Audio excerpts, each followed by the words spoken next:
Everybody go tapping with the pot with Tigmatic. Y'all tune into the Pop Podcast. And guess what? There's an episode of me on and you are tuned into the Pot Podcast. With the Pot Podcast with my boy Tigmatic. You hear me? It's going down.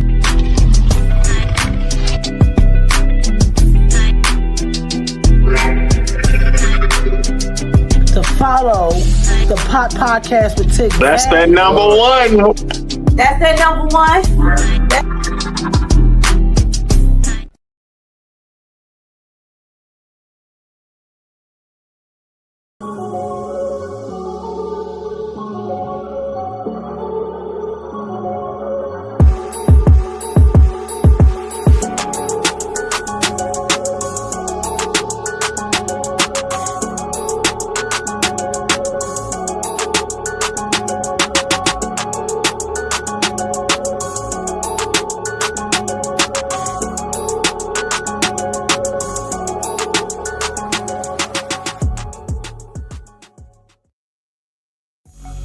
Introducing the all-new, all-natural Wrap Patch.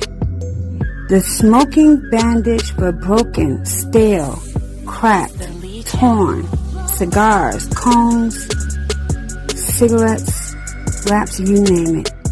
Here we have a stale cigar with 2 holes in it. We're going to take our brown paper wrap patches and we're going to tear it in half because a little goes a long way.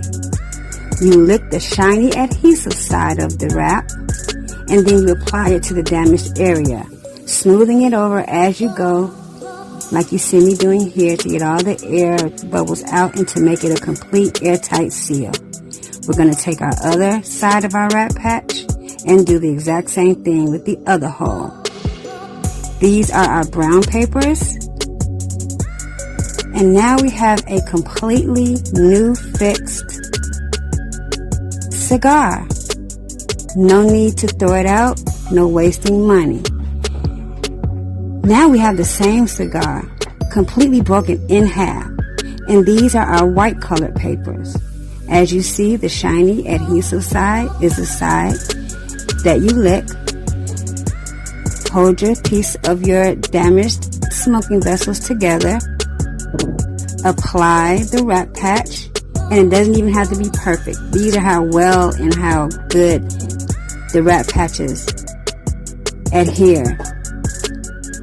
Smooth it around. You can add heat to speed up the drying process. But like we have here, a completely fixed, airtight seal cigar. Odorless, tasteless. It's a game changer, y'all. Get yours now. TheWrapPatch.com. Patent pending.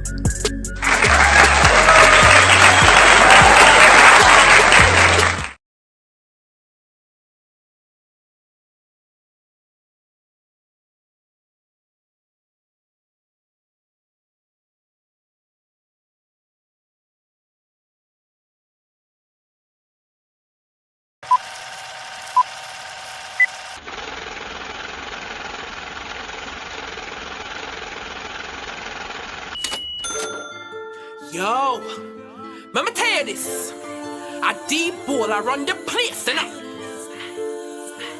if you want step to this, a gunshot in your face, Money, money, we are make that money, money, money, money, money, money, money, we are make that money, money, money, money, money, money, money, we are make that money, money, money, money, money, money, money, we are make that money, money, money, money, money.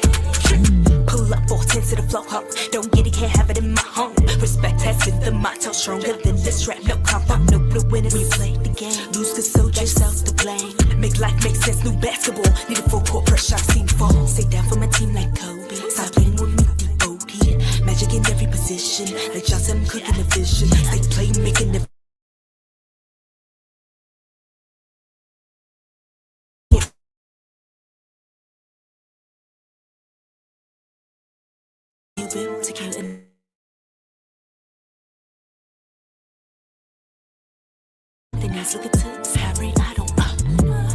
Money, money, we are make that money. money, money, money.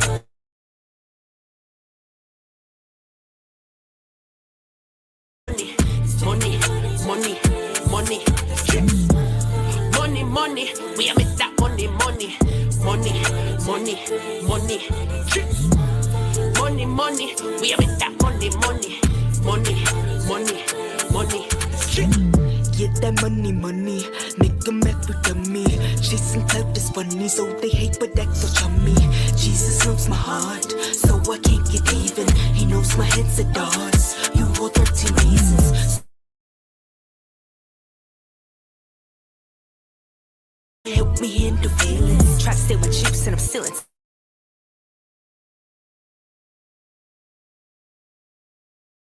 They think it's small, so I had to grab the ball. Wasn't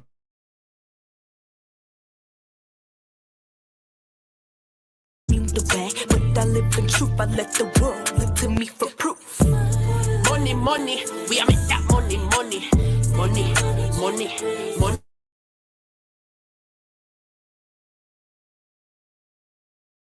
Money, money, money, money, we are make that money, money, money, money, money, money, money.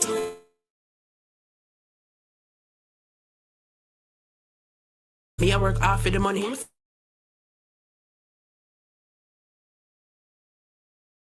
In a bundle, in a bundle. My money, it come in a bundle, in a bundle, in a bundle. My money, it come in a bundle.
Two shots of Manolo.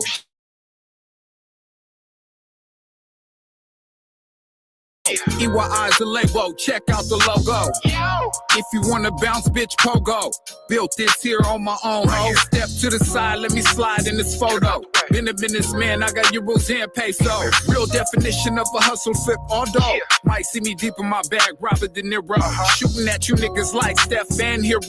Beef, I'm about that nigga, deflate your ego. I'm out of state doing great, me and me go. Can't fast forward the game, there's no cheat code. Your bitch on my line all day, just like a free throw. It's over for you niggas, check the last bar, finito.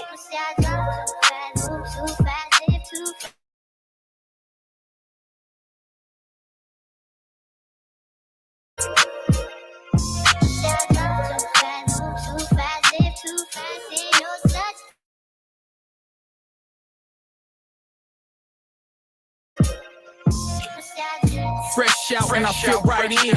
Knocked the bitch and we spent the night in. First night was like a burst of life. Second night. Don't mind me, I'm at it again. I'm ahead so close, all I see is the wind. It's a little too late for the competition. Not to mention, I've been penny pinching. With a sack so fat, I don't need attention. I got connects with Jordan, I'm the real Pippin. Soaking in my thoughts, call it double dipping. Choose the right light, you can never lose sight. Take a leap of faith, it's great, you'll be alright. Pop the champagne, it's the ace of spade night. They betting on me like a Floyd Mayweather fight. Too fast, ain't no such thing as too fast.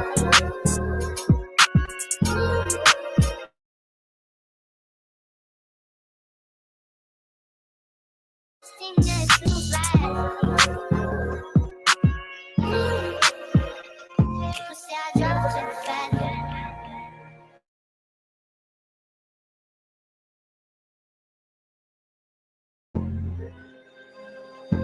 Say I drop too fast.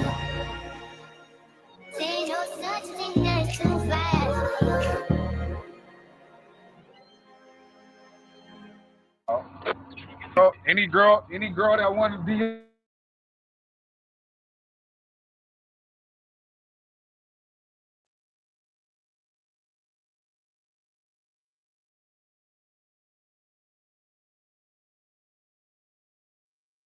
All right, y'all, we here.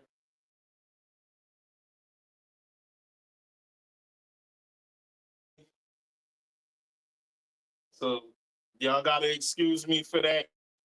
The internet's a little choppy today, so it's a little choppy. So bear with me. We're gonna get through it though today, y'all. Listen, my guest is here. And listen, she a dope person, man. She's an actress. She's a writer. She's a rapper. She's a director. She been in movies, on Tubi, Plex. She been on BT. She been around. She do radio.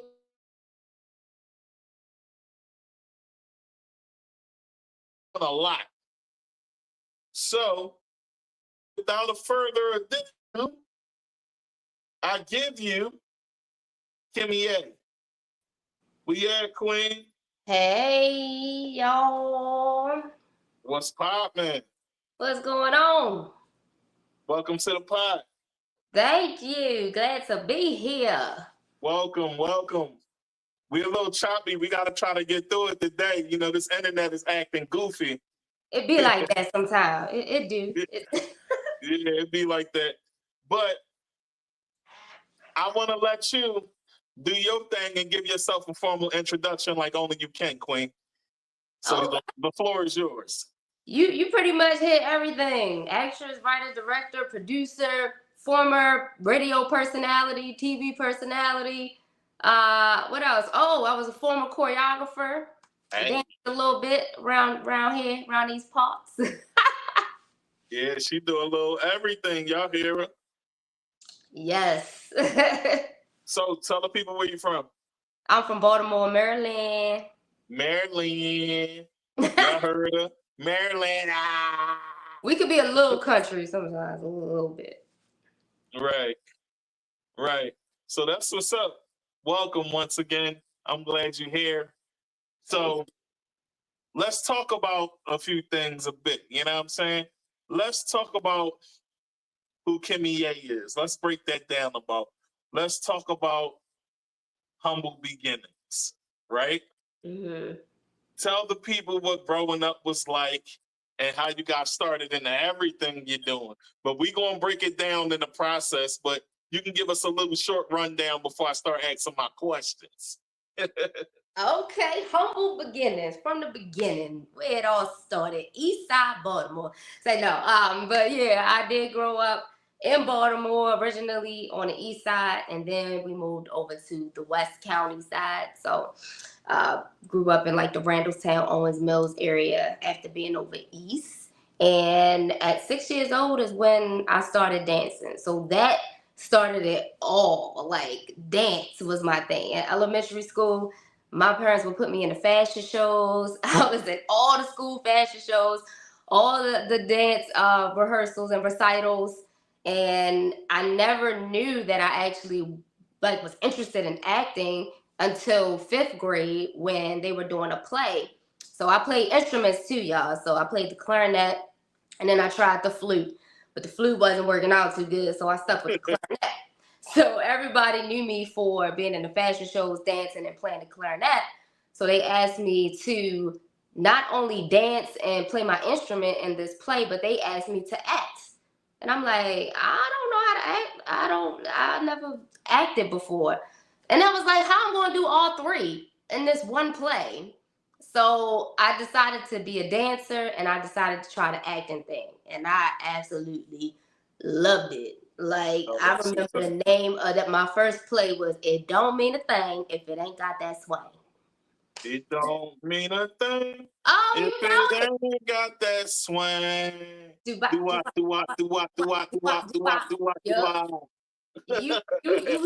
hit. You go again. Yeah, I'm definitely hit. It took off from there. Oh, that's what's up. So, Can you talk about the most challenging role you've played and why it stood out for you? The most challenging. What was the most challenging? We going straight there, huh? Yeah, we getting right into it. Because we going to bounce around a bit. Got you. I might do a mental health question, and I might do something about your career. Switch it up a bit. That's cool, because my most challenging role plays into mental health. Really? So it was Queen of Hearts playing Pamela Moore. She was a crazy one. Okay. Break it down a bit. Tell the people a bit about that character and how you had to prepare yourself for it. So Pamela Moore was the type of woman that would give her all to men, you know, in relationships, as a lot of women do. You know, we tend to fall in love quickly, and then once we're in a relationship, we're loyal and we just want to give our all to that person. But a lot of men and some women can tend to want their cake and eat it too, right? So her role in this particular movie was that she was dating someone, didn't know that he was married, and she just had enough at that point. So she took it upon herself to want to be on a mission to help women that was going through the same thing that she was going through. So she just felt after that relationship that all men cheat, all men are bad. So she took it upon herself to like really go on a mission to hunt down men who were doing women wrong. Oh, she had it out for us men, huh? Yeah, but she also had multiple personalities too. So she was very much on the crazy side. Oh, she was a little wild with it. Mm-hmm. most definitely. So in experiencing that role alone, at that time I was also going through my own personal issues. So it kind of tied together. It really made me focus in on this role. And me, myself personally, I didn't feel the way Pamela felt, like, oh, because this guy did me wrong, all guys are like this. That was never my thought process. However, because I was going through what I was going through in that moment, I think it helped me to really bring that character to life even more. Yeah. Fabian says, I saw that movie, really, really dope. Thanks, Fabian. Shout out to Fabian. Hey, listen, before we get into it a little bit, shout out to my guy, Fabian. Listen, BDS is the team. We moving and booming. Shout out to my guy, one half of Going In Radio. I am the other half, and we on here. So listen, we booming right now, y'all, and we sitting with the queen. For those just tuning in right now, we got Kimia on deck. So let's talk about it. Solo Dolo Cam for you again. All right. Oh, going back to Queen of Hearts? We can if you want to elaborate a bit more. What else you want to tell us about Queen of Hearts? It's just a fantastic movie. You know, you guys should watch it. It's on Tubi. Thanks, Fabian, for the shout out, saying you saw it. And it starred myself, Trey Chaney. A lot of people are familiar with him from The Wire, but since then he's done so many amazing movies. I think he calls himself like the Tubi King because he has so many movies on Tubi. Yeah. Also, Robert Richard, who you may remember from Cousin Skeeter. He was in Light It Up. Oh, yeah. And he played Arnez on, what was this show called? Moesha? No. He was on Moesha, right? He may have done a guest appearance on Moesha, but he was... You talking about curly top boy, light skin boy, right? Yeah, y'all. Yeah. Yeah, he was in it. He played a lot of stuff. Yes, he was in a lot of stuff. So it was really dope to work work with an actor from Hollywood. He flew in from California just to do that scene, and then like literally one-on-one. That's the show. One-on-one. Thank you. Yeah. Thanks, babe. Yeah. So it also a lot of other amazing actors in that movie. And when I say we filmed that movie in 2 weeks, we filmed a whole feature film. In like 2 weeks, we was working 6 days straight. We would take Sunday off and then go back 6 straight days again. So it was an amazing experience. And shout out to Data Dream Films. Shout out to Taisha Downer, who was the writer and director of that film. Oh, that's cool. That's definitely cool. So you got the opportunity to shake a move with a person who was experienced. So how was that for you? With the personal experience? Yeah, what was the personal experience like? I was just coming out of a relationship, and you know, similar to the same things that Pamela was going through, but just dealing with the emotional stress of it all. Yeah. I think we both kind of knew that it was going to come to an end eventually, but you know how you just still, you love someone so much that you still want to try to work it out, and you think that it still can work. And I think just at that point, it wasn't working. So when you go through that and you know you really love someone, it's really hard, because it's like you got to start a whole new life. You know, going back to being single. You know, we had a house that we sold, and then we had an apartment, and then we had to find our own places. So just having to just start over again in a sense. Sure. You know, it was a bit of a struggle, but I don't regret any of it. You know, and that can be tough, you know, when relationships end, you know, sometimes it's bittersweet, because although the relationship is over, you're starting a new chapter in your life, and that new chapter for you was an acting role. You know what I mean? Yeah. An acting role, and it got you booming. You know what I'm saying? Exactly. So yeah, that's pretty dope within itself. That, you know, what we call that is the bounce back. And you was bouncing back. The bounce back. That's right. Perfect name. Yeah. So, have any specific directors or actors influenced your approach to acting? And if so, who are they? I love Gina Blythewood. That she was the writer of Love and Basketball. So that's like one of my all-time favorite movies. Really? Yes. Oh my God. I've watched Love and Basketball over and over and over again, because I didn't mention, but I was a basketball player too. So all through. Oh, you can hoop. Yeah, I'm a hooper. Oh, what was your position? I played point guard and shooting guard. Oh, all right. So you got a shot, huh? Yup. Oh yeah. When we link up, we're gonna have to play. I'm with it. I'm with it. I'll be ready. I'll be ready. I ain't gonna take it easy either. Oh, nope.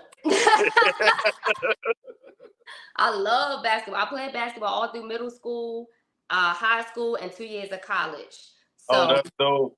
Oh, I'm really an athlete at heart. I'm really an athlete, yeah. So I became an athlete in the middle of trying to figure out if acting was going to be for me or not. Let's say that. Yeah, that's cool. That's definitely cool. But her, also, oh my God, Ava DuVernay. Okay. Amazing writer. And of course, tons of actors and actresses that I watched, you know, growing up, was like Will Smith and Martin Lawrence and Eddie Murphy, like the GOATs. The GOATs. Yes, like those type of people. And of course the Taraji, Megan Good. I mean, the list goes on and on of these actors and actresses that I look up to, and it was just like, oh my gosh, like their career looks amazing. You know, you don't know what somebody goes through to get to the point that they're at, because it can take years. It is a beast. This entertainment industry as a whole, it is a beast. So just watching them, and even, you know, watching Tyler Perry and knowing his story about how, and Steve Harvey, about how a lot of these actors or comedians were homeless at one point. Yeah, they had it rough. Yeah, and they were able to make it to the point that they are. That's inspiration, like mad inspiration. If you can't get inspired by that, I don't know what can inspire you. For sure. That's definitely dope. You know, and for a lot of people, that go through adversity, they got to go through all the rough times. And you and I was talking about this off air. Mm-hmm. You know, you got to go through the rough to get to the good, you know, and getting to the good is not a beautiful journey along the way. But when you get there and when you get where you're trying to go, or even close to it, once you're there at that moment, you get that feeling like, yo, I went through all of this just to get here and I don't regret it. Exactly. Because you get to a point in your life, right, where you realize that everything that happened, it was for a reason, and it was a stepping stone. I don't know what people's spiritual beliefs are, but I do believe in God, and I do believe that the universe causes certain things to happen in your life for a reason. The reason why you might not have got that role is because you weren't ready. You know, you wouldn't have known you wasn't ready, but the universe knew you wasn't ready, and that's the reason that you didn't get it. So instead of being so mad and upset, like, oh, I wanted that role, I knew that role was for me, you learn to just take a step back, evaluate the situation, and say, maybe I was not meant to get that role because this other role might be the one for me. So once people just really learn to understand that God doesn't do anything to hurt you, it's to help you. That's right. But you may not see it in that moment. It may take you a while, it may take you a couple years when you look back and be like, oh, that's why that happened. Yeah.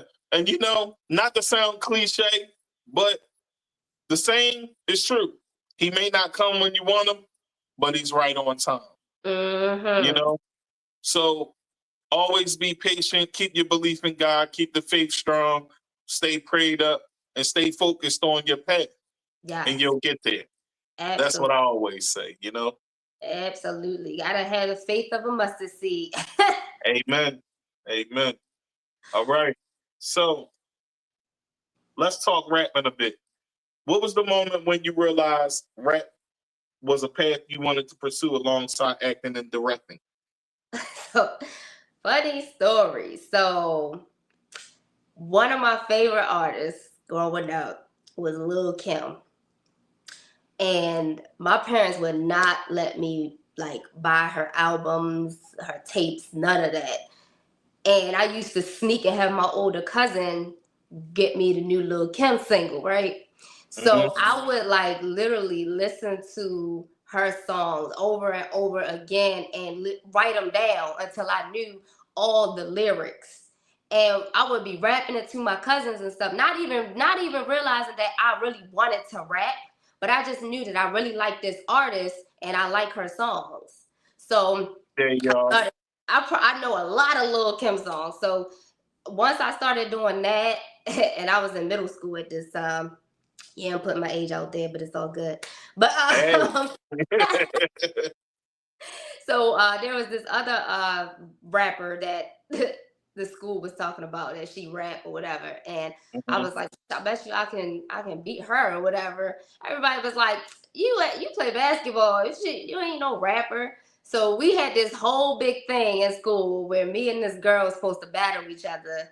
And it just never happened. I can't remember what happened as to why either she wasn't ready, she ain't have nothing written, or whatever the case may be. But it never happened. But I never thought I would be a rapper until years later, years down the line, not even in high school, years down the line. I was a choreographer and a dancer with my best friend, Kia Calloway. She's a popular artist in Baltimore. She used to do all of our like big festivals like the Stone Soul Picnics, AFRAM, I forget the other one, but we had Artscape. So she used to do all these shows. We even traveled to Virginia. We opened up for Trey Songz. We opened up for Fantasia.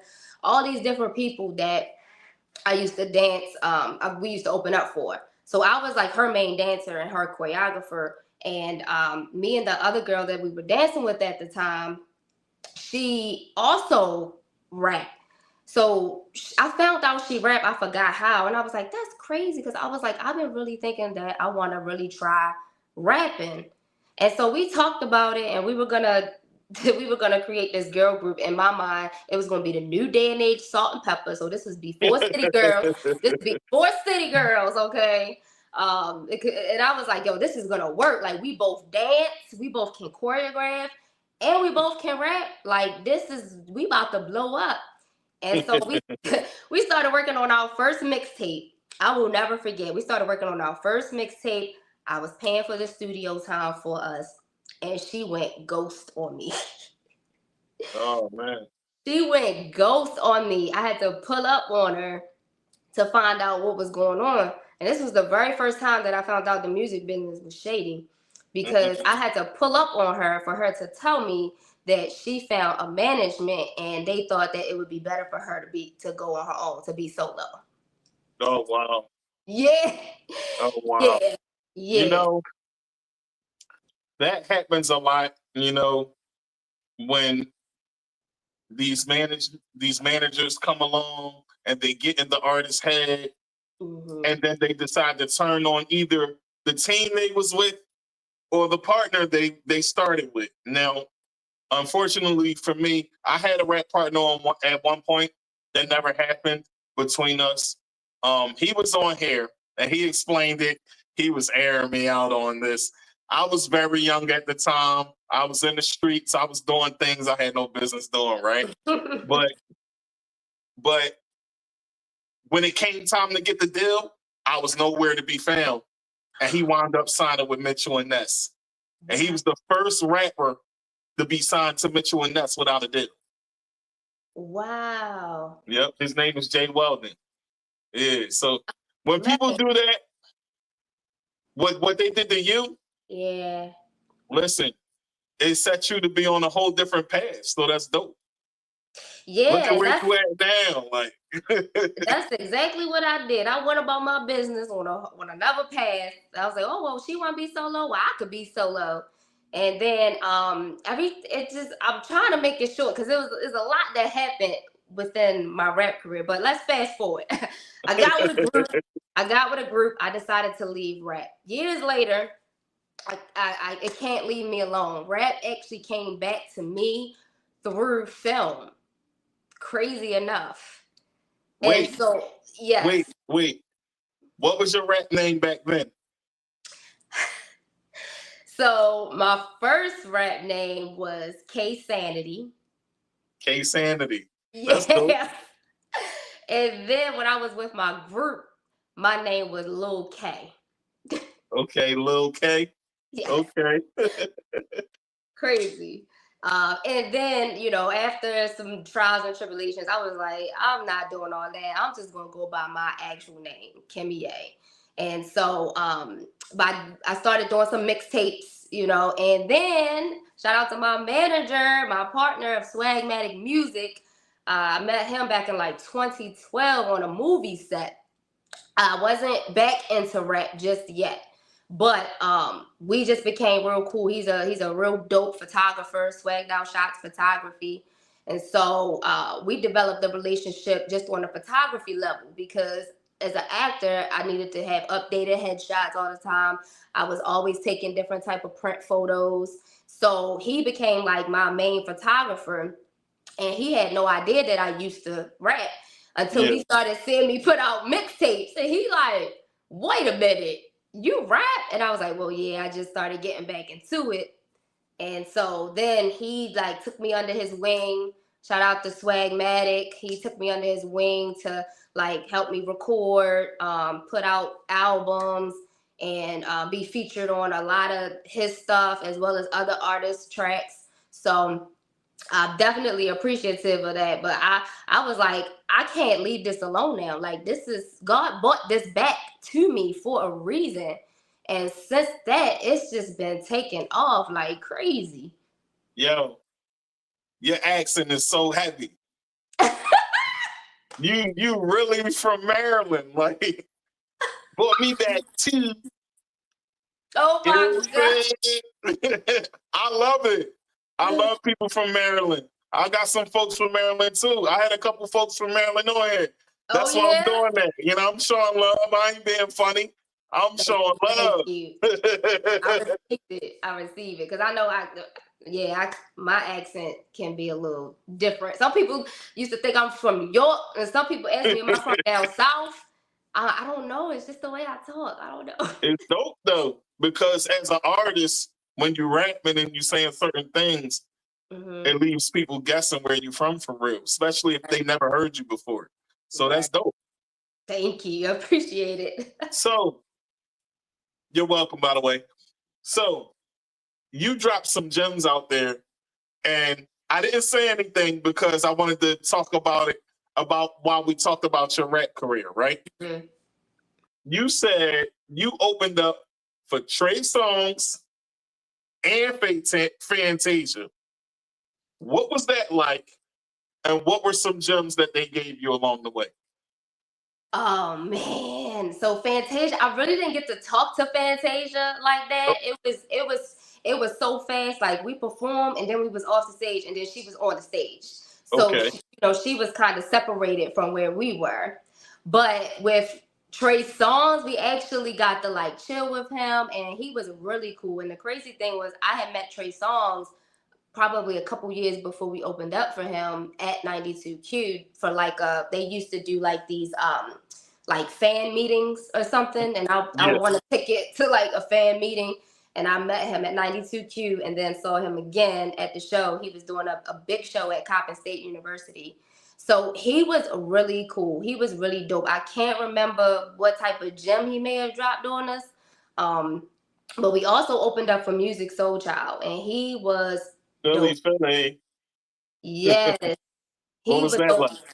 It was amazing. Like Music Soul Child, if anybody like really listens to his music, that nice neo soul R&B, like his music is so dope. And I do remember one of the things that he just told us like, y'all did real good. Like make sure y'all keep doing this, keep going. And we didn't even know he was watching us. Like we thought he was in the back, you know what I'm saying? But he was on the side of the stage actually watching the performance. So I thought that was real dope. That's cool. That's definitely cool to be around a legend like Trey and music. Listen, I Just Want to Sing is still one of my favorite albums of all time. That's music. And Trigger, we already know he do his thing too. So I met so many dope people. It's crazy. I'm blessed. I'm blessed to have met the people that I've met. Like it's amazing to me just looking back, because I was looking back at a bunch of pictures because I'm revamping my YouTube page and trying to get my subscribers up. And when I was looking back, because I was going to do an intro video, so I was like, wow, I really met a lot of people. Like, this is crazy. Yeah, that's cool. Life brings you around the right people at the right times. So who are some of your biggest musical influences other than Kim? Because I heard you say Kim.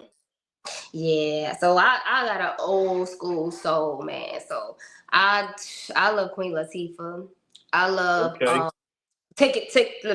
to take it back in a type of order, but Queen, Queen and MC Light like jumped the thing off, along with Roxanne, those artists from New York, the New York generation. And then I listened to people like Rod Digger, coming up in the 2000s, Eve, Rough Riders, like, and I still like Foxy too, even though, the thing with Kim, but I didn't discriminate.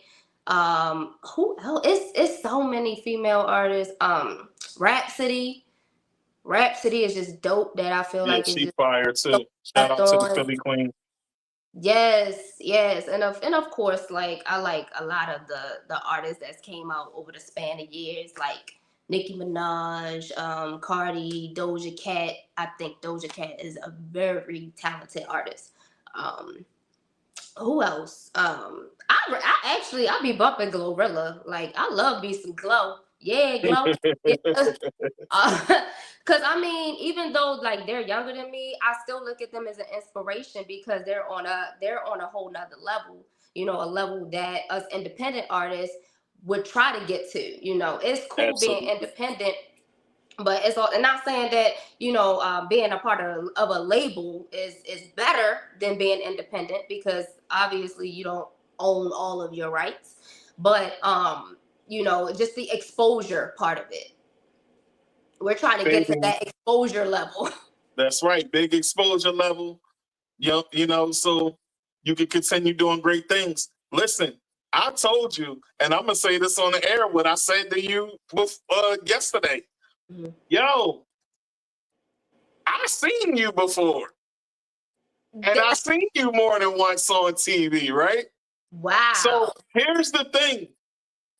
Like when you see somebody's face and you be like, yo, what's her name? Mm-hmm. And I literally was looking at the screen like, babe, what's her name again? Yes, she on the joint again. And we didn't know your name, but now I know your name, and here I am interviewing you. Yes, that's so crazy to me when you said So that. to me, to me, that's dope. Like, and that's how the universe works. Like you was just talking. God puts people in certain places at certain times when he wants to, not when, we least expect it or think it's going to happen.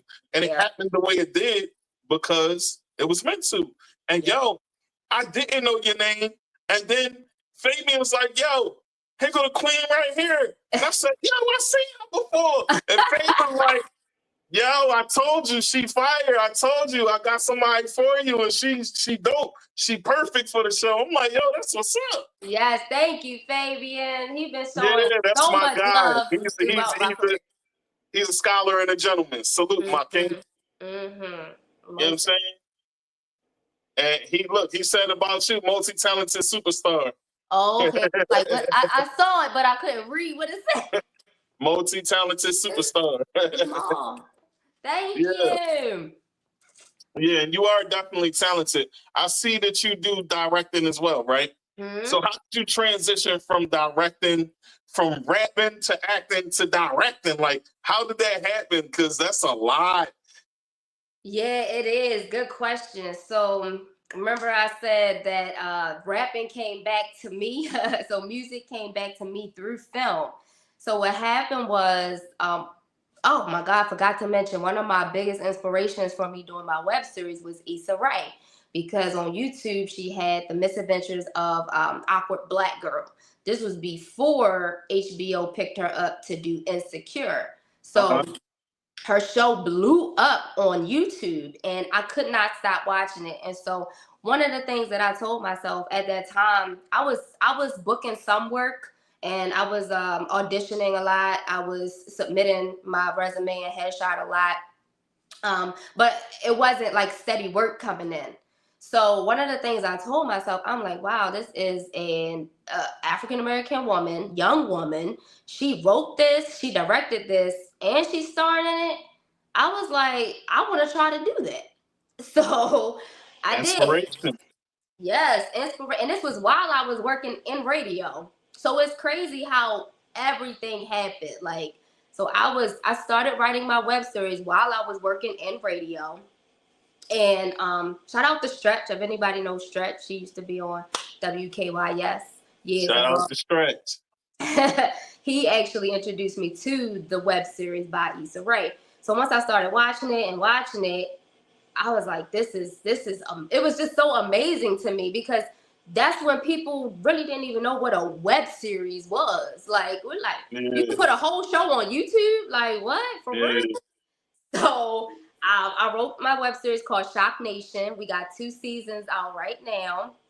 I can't share that information just yet. I don't know where it's gonna be at yet, but it's in the works of getting picked up. So I'll let you know once where it's at once it comes out. Yeah, you can bring that info right on the pot, and you can give us the trailer, and we'll play it because we support you over here. Yes, thank you. So Roc Nation was the first series that I actually wrote, directed, and starred in, and I had no idea what I was doing. It's just one of those things that's on your mind. You got to try to do it. You got to try, knowing that you could possibly fail, but if you fail, it's a lesson learned. So you just pick yourself back up and you try it again. So it was one of those type of things. But I knew for sure one thing that I wanted to make sure was that I researched a DP, which is the director of photography, which is also called a cinematographer, to shoot the movie. So one thing I did do was research some DPs to make sure that it was of the quality that I was looking for, and found a great DP. He worked with my budget, which, by the way, that's a whole nother story for budgeting. I did a GoFundMe campaign. I had no money when I was starting this. I had no money. I did a GoFundMe campaign, raised a couple $1,000. Thank you to everybody that helped me fund that, because I was broke. And and we got it done. We got it done. And so when it came time for season 2, we had a premiere. A guy came to the premiere that had a connection with TV1. He said, "Do we own the rights to the theme song?" And I was like, Kid Calloway did the theme song. And so I was like, dang, we got to get a different instrumental. And he was like, yeah, you need a whole new instrumental if you don't own it. So he sent me beats. And what happened was I just started writing to the beats that he sent me. And next thing you know, I told him, I'm like, look, I have the theme song. Do you have an artist that can rap? Because it's meant for a rapper. And he was like, yeah, I know a lot of artists. Let me hear how it go. And I was like, all right, I ain't really a rapper like that. And he was like, no, let me just hear it. So I started spitting it to him. And he was like, oh, that's dope. I got the perfect artist for that. And I was like, who? He said, you. I said, huh? I said, no, like a rap dream was back in middle school. This not what I do no more. I'm just an actress. I just write and direct and act. And he was like, no, your flow sounded really good. I think you can do it. Once he said that, I was still a little hesitant about it. But once I recorded that song, I never stopped recording. I never stopped writing. And that's how it came back to me through film. So. That's dope. Yeah. That's dope. See, everything has its own time and place. This all goes back to the same thing. So I think that's pretty dope. So you do the series, and what happens after that? So after that, nothing ever happened with TV1, but I did put both of the seasons on YouTube because, in my mind, I was like, oh, I'm about to blow up like Issa Rae did. Yeah, that didn't quite happen. But it's coming, But, the views that she had, she was getting millions of views. And I think mine was getting like a couple hundred. Like, when I first released it, it was like a couple hundred. And I didn't realize how important marketing was at that time. So, you don't know what you don't know, but I've learned a lot since that time, but it was on YouTube. So it got a few thousand views over the years because I think I released season 1 in 2016 or 17, and then I released season 2 in 2019. So, but nothing really came about it. That's why I've been still working over the years to try to find distribution. Now that distribution has gotten so big, Tubi has changed the game for filmmakers in a major way. So they made it so easy, and Film Hub makes it easy for you to be able to self-distribute your projects now. So that's what we kind of been in the process of it. And then with Data Dream Films, you learn how to find distribution deals, and you learn how to go to film festivals and network with producers and other filmmakers and, sales agents and all of that. So we have some projects that are stirring in the pot right now, waiting to be picked up. We ain't doing stirring the pot, but I'm going to stir for that. Stir the pot, right. That's where I got that from, because you said it. That's cool. So, you've done some things out here. What was your BET experience like? Well, I got to be at the BET Awards through a friend of mine who was doing like the red carpet photos and videos, stuff like that. There was a bunch of media there. So I got to do that for BET, but I was also on a like a reenactment show they used to play on BET. I can't even remember. Criminals at Work, I think was the name of it. Criminals at Work. What was the other ones? It was a couple other shows that Discovery Channel used to be in, like in Silver Spring, Maryland. So they would have actors come and film these reenactment shows that would be ultimately put on BET and TV One. So that's how I was able to get a couple appearances on BET and be able to be at the BET Awards was actually for the hip hop BET Awards. So that was for the music side, but the acting side was through the reenactment shows. So once again, the experience. What did you take from it when you did it? What did you give the people a gem that you could say that you took from it? If anyone wanted to ask you this question, what would you say to them about the experience? I would say any this is for any set, like any set that you get on, no matter what network it's for or where it's going, like you always want to network with the people that are around you. That's like right. You don't want to just go and you're about to be on BET and just, sit there and wait until your scene comes up. Talk to people, talk to the other actors, find out how they got cast in this role. Find out who the production assistants are. But you never know what type of relationships you can build with people just from being on a movie set. And that just goes for anywhere, not even just a movie set, but if you're at an event, like even if you're an introvert, you have to learn how to talk to people because those mouths do not get fed. That's Even if you on a set for BET, you could be talking to somebody right next to you that's going to get you your next role on Showtime. You just never know. Hey, that's dope. So I got two more questions before we get out of here. Okay. What types of stories do you like to write, and what drives your creative process as a writer? As a writer specifically, I love romantic comedies. Okay, romantic comedies. Why? Yes, and I say that because my relationships and my life, I had to, when I looked back at it, they weren't funny at the time, but I actually made it funny. So, in going through the experiences that I went through, and I look back at it, I actually laugh at it now because I'm like, dude, I dodged the bullet on that one. Like, but and that's no shade to the exes or anything like that. But it's the exes for a reason. Yeah, being in that in that writing moment when you're writing and you're thinking about because they say, you take your own life experiences, but you can also take experiences from people around you too. Absolutely. So anybody that want to be a writer, I say just start with your own experience. Just think of something that you may have went through and start writing it out, whether you want to keep it as a drama or whether it was something funny that happened in your life with a best friend or something. Write that scene out. How did that scene play out?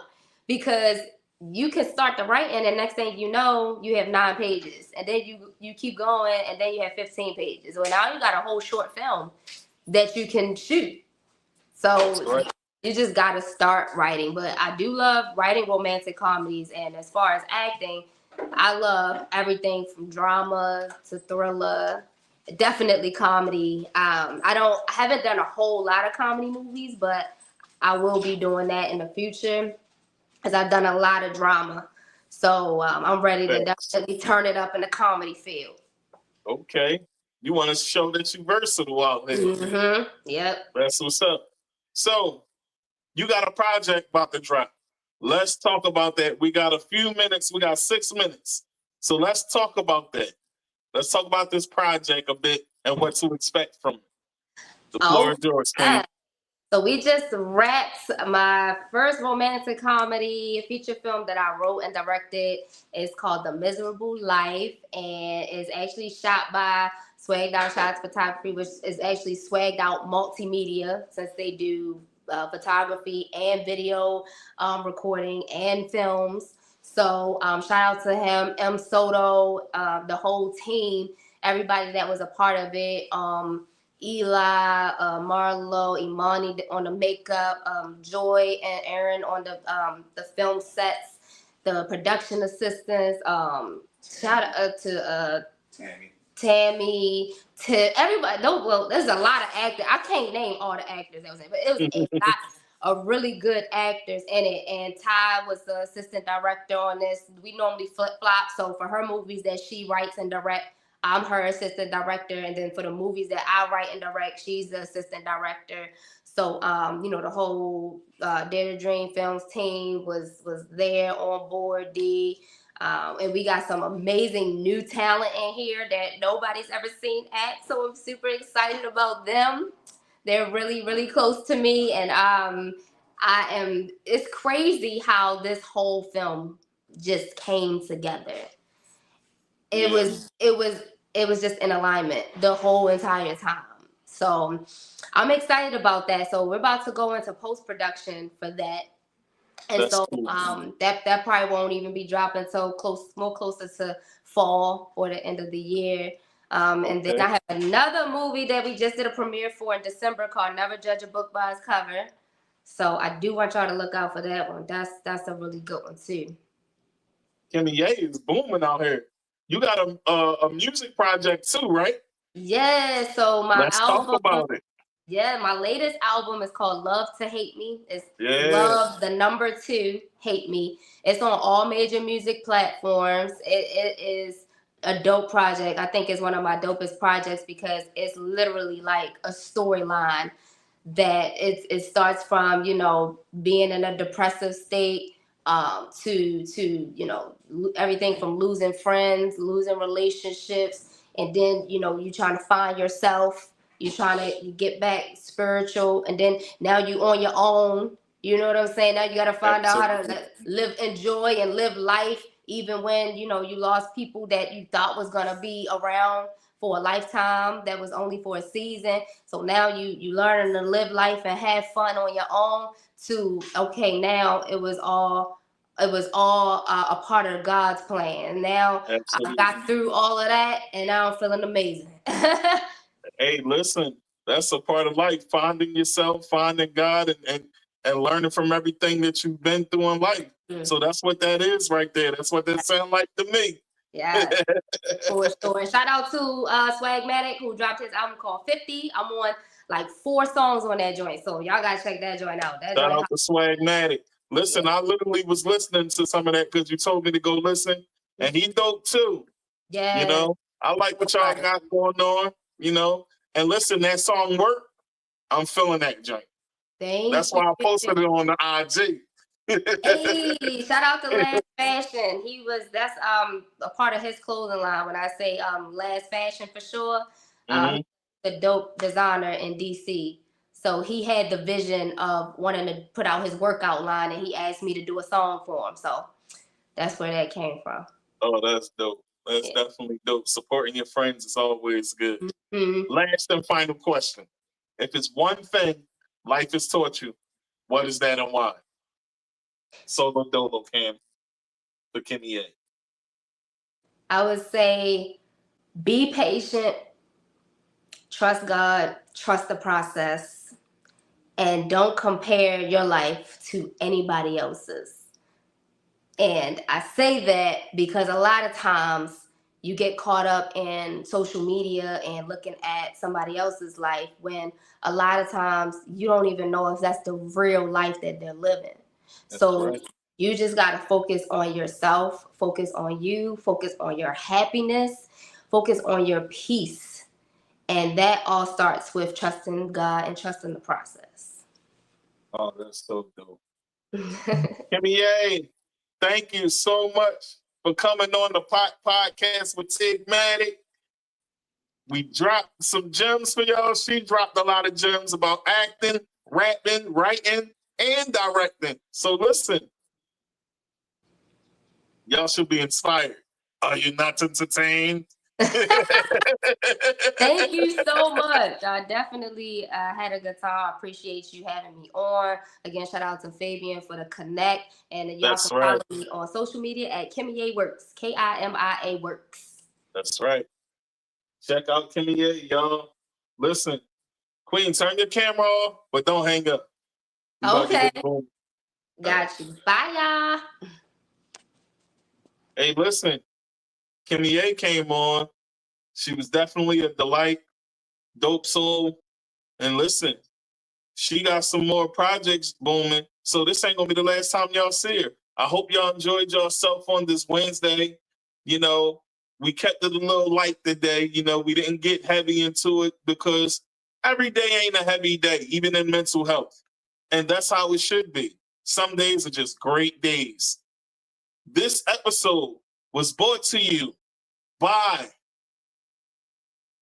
TheMoneyBrain.com, DDS, ThisIsHipHop.com, and Hollywood TV and Radio, and Going In Radio. So listen, I love the submissions that y'all got coming in, and you know, I'm definitely gonna put some more of them on, and y'all gonna get into it and listen to the tunes when they drop. And listen, I'm about to do some more promos for the artists when they drop, and we'll highlight them on the show as well, especially if it's a super dope song that I keep playing over and over. So that will be the next thing that I do for the radio. And shout out to my partner, Fabian. Listen, my guy, we moving and booming. Another one in the books. And I want y'all to stay tuned and keep it locked in. Let God be the guide in your life and keep it positive. Peace.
Everybody go tapping with the pot. Y'all tune into the Pop Podcast. And guess what? There's an episode of me on and you are tuned into the Pot Podcast. With the Pop Podcast with my boy Tigmatic. You hear me? It's going down.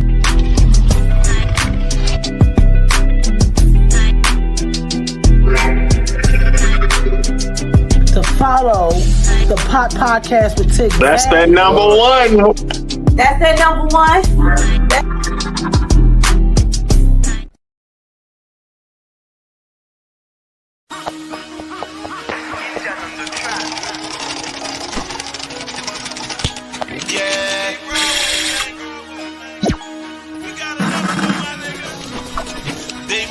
wanna take me out the game.